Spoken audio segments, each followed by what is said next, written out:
I'm Justin Silverman of the New England First Amendment Coalition.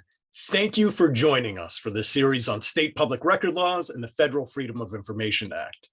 These lessons are brought to you by NEFAC with help from the Society of Professional Journalists Foundation, MuckRock, SPJ New England, and the New England Society of News Editors. Each lesson is a continuation of previous classes, so if you haven't already, please visit nefac.org/FOI guide. You'll find there a growing library of video tutorials and other Freedom of Information resources. Thank you again for joining us. Now here's NEFAC's Emily Sweeney to introduce you to our instructor. Hey everybody, I'm Emily Sweeney from the Boston Globe, and I want to thank you for joining us for this webinar, which is part of our ongoing series on public records laws. With us tonight is Dan Barrett. He's the ACLU of Connecticut's legal director. Dan, thank you so much for joining us. No problem at all.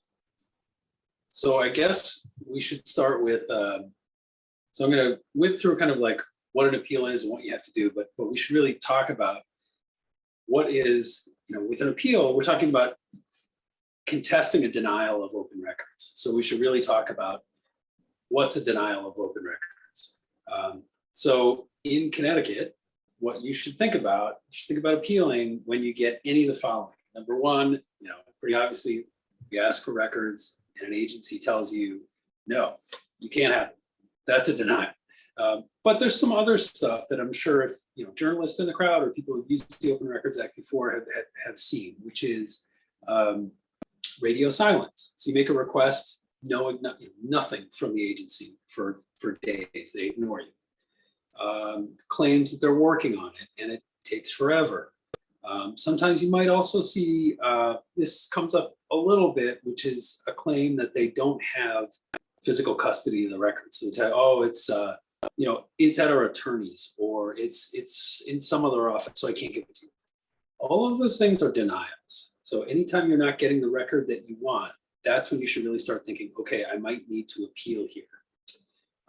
Here's the kind of like bad news and good news about Connecticut. The bad news is uniquely amongst the 50 states, our Open Records Act cannot be enforced in court. So you're not going to go to court and get a judge to issue an order saying that you're entitled to the records. Sadly, you have to go to an administrative agency. So it's like going to your Department of Public Utilities or your local zoning board or anything like that. It's an administrative process. And the good news, though, is that at the end of the day, you can probably get what you're looking for or a lot of it. You just have to go through this kind of wacky procedure that we have down here in the corner of Southern New England that's called Connecticut. So when you want to kick off an appeal, what you're really doing is you're asking this agency, which is called the Freedom of Information Commission, mostly known as the FOIC, to decide whether or not you should get the records.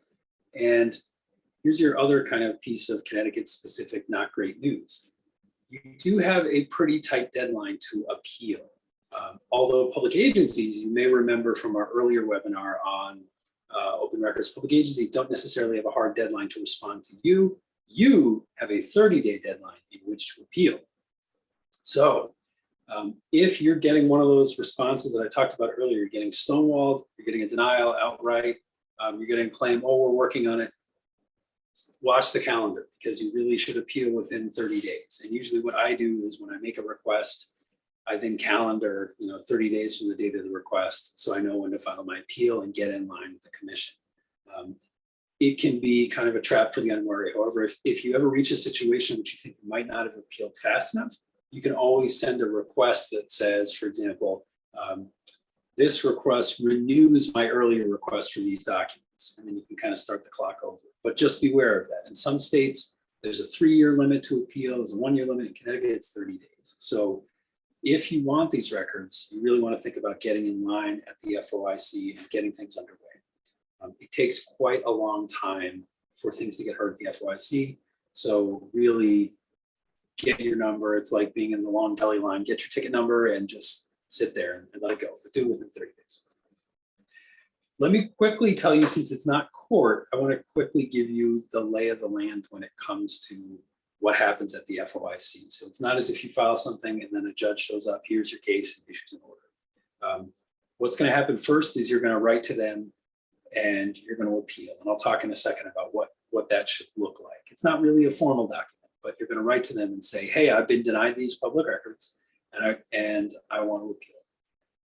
Usually these things got thrown way off by the pandemic, but about a month after you do that, they will write you back and give you a docket number. And then you will wait for a hearing date. That usually takes 8 months or so to get a hearing date, just to be assigned a hearing date. The hearing date is usually about a month after they tell you about it. So you're progressing towards a hearing. The hearing itself, when you get there, it's actually over Zoom now. But I guess the good thing of it not being court is that it's pretty informal. There's going to be a person called a hearing officer who's designated by the commission to hear cases. And they're just going to kind of, it's your show. You can walk through and tell the hearing officer what happened and get to the bottom, you can kind of explain your side of the story, why you don't think the records are exempt. And then what happens next is within about a month, the hearing officer will issue what's called a proposed decision. And that's their view of what should happen. And then that goes to the full commission at its monthly meeting for a vote. Once you get the proposed decision, if you don't like it, you can object and you can show up at the full commission meeting and tell them why you think it's wrong. But those are kind of the steps. So you're getting in line, getting your docket number, you're moving towards a hearing date, having the hearing, and then there's this proposed decision and then a complete decision. That's the life cycle. Time was that the commission had to complete all of that within a year. They are not even close these days. They had their deadlines effectively paused during COVID. So my understanding is that they now have cases that were filed in 2020 and 2021 that were never ruled on that are being heard kind of simultaneous with cases that are arising right now. So it's taking a little while. But that's the overview of the lay of the land. All right, so we should talk a little bit about your appeal itself. So you get denied records, and whatever methods you have as a journalist or as a savvy open records consumer have not worked thus far. So you call up the agency, say, gee, can't you give me the records? And they're not playing ball. File your appeal. All you're going to do is write to the commission. And if you look at their website, which I think is ct.gov/FOI, they'll give you the new address. They moved into that fancy building that the state just renovated right near the Capitol. You write them a letter and you're just going to say, it's pretty basic. Hey, I made the following request. I would give them a copy of the request that you made, and I was denied. And I think you want to mention two things. Number one, if you've gotten anything other than a rejection. So if the agency writes you and they say, we're not giving these records because they're health records, that's easy to deal with. You just tell the commission, I've been denied because they're health records, and I think this is wrong. If the agency ignores you, or they're taking too long, or whatever it is, I think you want to write to the commission your appeal and tell them, number one, that the non-response you've gotten is the same as a denial, which is true under the law. And number two, that the agency has violated the so-called promptness requirement, which means they haven't given me the records fast enough. If you watched our prior webinar, you may know that in Connecticut, there's no hard and fast deadline for agencies to give records over, unlike in many other states. So they don't have to give you the records within 7 business days or whatever it may be. It's just called the promptness requirement, which is a disaster for those of us who use public records or journalists who depend on this to make their living, because the promptness requirement is flexible. And some agencies will come in and say, oh, we're wildly understaffed, and they get away with it. But I would, when you make your appeal, tell the commission, I've gotten, here's the response I got, or no response at all, and that's a denial. And number two, they're violating the promptness requirement. Then that, as I say, you'll wait maybe about a month. Commission will write you back and give you a docket number. They will also inform you that there is an ombudsperson who's probably been assigned to try to help you resolve the case. And sometimes they can. Sometimes they will call both sides and kind of say, hey, can't we get this thing off the docket and move it? They can be very helpful. They can answer your questions, especially if you're not a lawyer and you don't have a lawyer's help. The ombudsperson can answer some basic questions about open records law and things like that. Now, when you're waiting for your hearing date, I think one of the things that I would recommend is to ask for the public agency that's withholding your records call them up or call their lawyer up and ask them for a list of what they're withholding, unless you've only asked for one record. If you've asked for a single record and they tell you no, there's no great mystery about what's being withheld, right?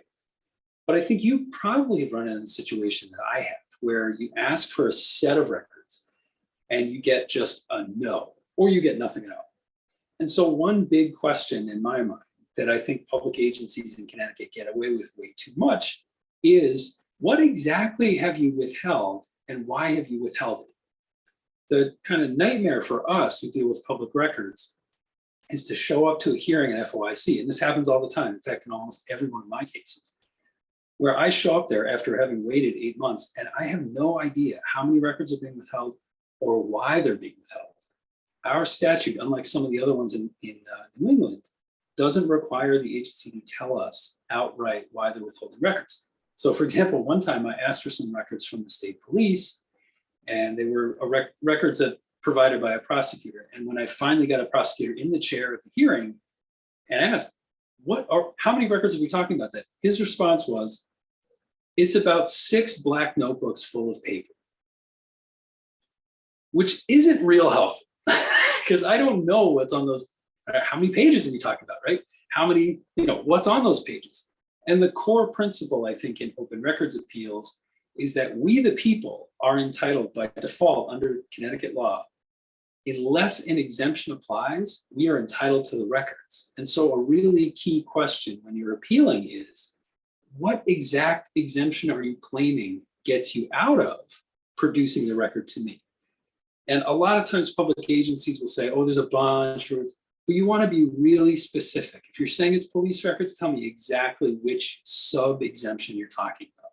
So when you're waiting for your hearing date, whether it bears fruit or not, I would recommend calling up the agency or their lawyer and just asking, how many pieces of paper, how many videos, whatever it is, how many things have you withheld from me? And then number 2, what exact statutes do you say support the withholding? And hopefully what that can do is maybe that can narrow the dispute, because sometimes, for example, I know when let's say they're withholding based on police records, and then some of them they're withholding based on them being, let's say, health records. Well, maybe you're not really interested in the health records, and you can right away say, oh, well, we don't need to fight about that, right? I'm only interested in the following. But also sometimes when you force the agency to explain why it's withholding, magically, they decide that their withholding is probably not supported by the law, and some of it goes away. So just trying to get them to admit. If you really want to be a nudge, and I think this is a great idea, if they won't give it to you, I would write to the commission in a letter and say, hey, before we have a hearing, I would like to know exactly how many records have been withheld here and the exact reasons why. And I think you, the commission, should order the respondent to provide that list. I think that's a great idea. I think everyone should start doing that. I'm going to start doing that because, as I say, it's very, very often the case that you get to the hearing and the first time anyone knows why the records have been withheld is when the agency's lawyer opens his mouth or her mouth and starts telling everyone why they've been withheld. So as the requester, it's tough for you to prepare for the hearing if you don't know exactly what you're arguing about. So I would make a lot of noise about that. I think it's very helpful. Once you get a hearing date, I know the idea of having a hearing can be pretty daunting. You're probably going to be up against the lawyer on the other side. But a couple of things you can do. Number 1, don't be afraid to ask for help. Call NEFAC, call some of the other journalist organizations in New England or in Connecticut. You can call, if you're down here, call Yale Mafia, that's the Yale Media Freedom and Information Access Clinic, and just ask for help. And even if we're not going to represent you, for example, I talk to journalists all the time and people who are active in their communities trying to get records and give technical assistance without representing them. We can often lend a hand. So don't be afraid to ask for help. The other thing to think about is, as you get ready for your hearing, try to think about the reasons why you don't think the records will be exempt. And so you're going to, when you're talking to the hearing officer, you're going to explain, hey, I've been reporting this story, I'm doing this, and I don't think these are exempt because, for example, the case is closed, or the case went cold 30 years ago. Whatever your reasons are, just trying to gather them together and be prepared.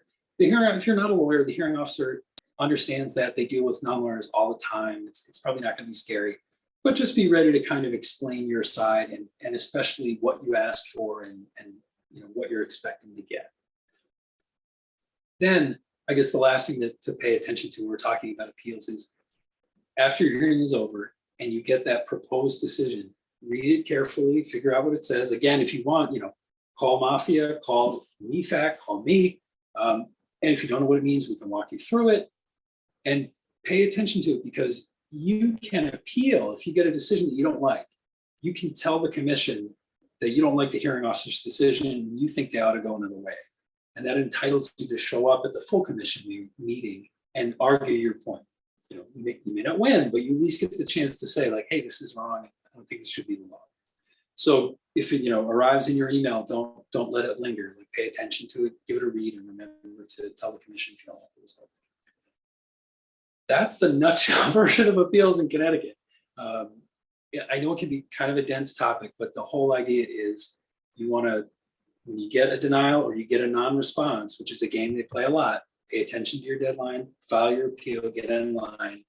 And I will tell you candidly, even filing the appeal and getting the docket number can sometimes make public agencies pay attention to your request a little more. And I have definitely had a public agency deny me records. And as soon as I file the appeal, when the lawyer gets involved, they look at it and they say, we're not going to fight this. So, pay attention to your deadlines, file your appeal, and then work through the process. It's a little cumbersome, but that's how we do it in Connecticut. Dan, thank you so much. Really appreciate it. No problem. Thanks for having me. It was great to talk public record in Connecticut.